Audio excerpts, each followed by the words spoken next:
भारत के सबसे धार्मिक आयोजनों में से एक महाकुंभ 2025 के दौरान मौनी अमावस्या स्नान के अवसर पर एक भयावह भगदड़ मच गई, जिसमें कई लोगों की जान चली गई और सैकड़ों घायल हो गए।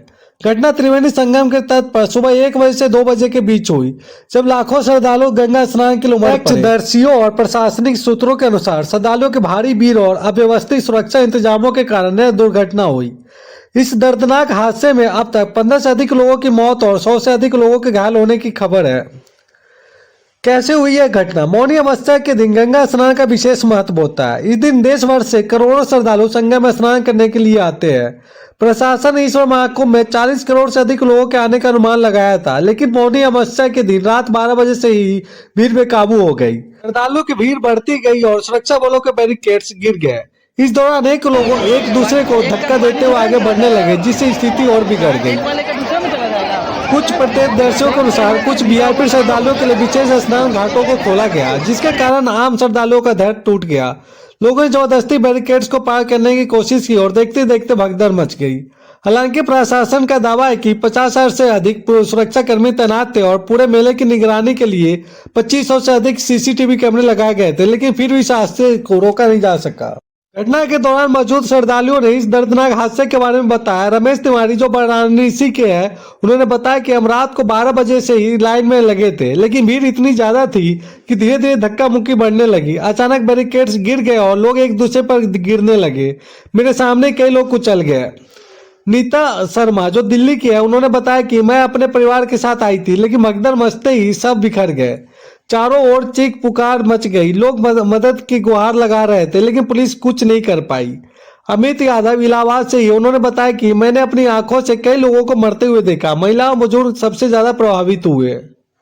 अब हम प्रशासन की प्रतिक्रिया पर बात करते हैं। उत्तर प्रदेश के मुख्यमंत्री योगी आदित्यनाथ ने इस घटना पर गहरा दुख व्यक्त किया और उच्च स्तरीय जांच का आदेश दिया। उन्होंने कहा, यह एक दुर्भाग्यपूर्ण घटना है।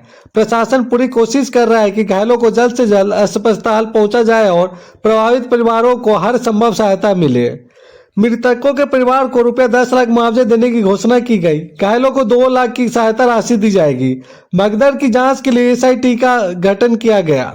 प्रधानमंत्री नरेंद्र मोदी ने भी इस घटना पर गहरा शोक व्यक्त किया और ट्वीट कर कहा, महाकुंभ प्रयागराज में हुई दुर्घटना अत्यंत दुखद है। मेरी संवेदनाएं पीड़ित परिवारों के साथ है।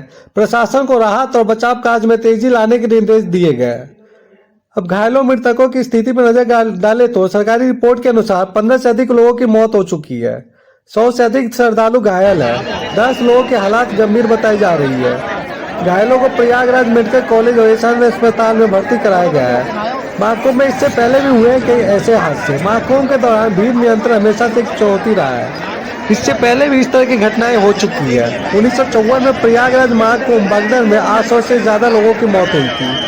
2013 कुंभ मेला प्रयागराज में रेलवे स्टेशन पर भगदड़ में 36 लोगों की मौत हुई थी। 2018 हरिद्वार कुंभ में सुरक्षा चूक के कारण 10 लोग घायल हुए थे। दोस्तों, प्रयागराज महाकुंभ 2025 में मौनी अमावस्या पर हुई भगदड़ ने एक बार फिर प्रशासन की तैयारियों पर सवाल खड़े कर दिए है। यह हादसा दर्शाता है कि इतनी बड़ी भीड़ को संभालने के लिए और अधिक सख्त प्रबंधन और रणनीति की जरूरत है।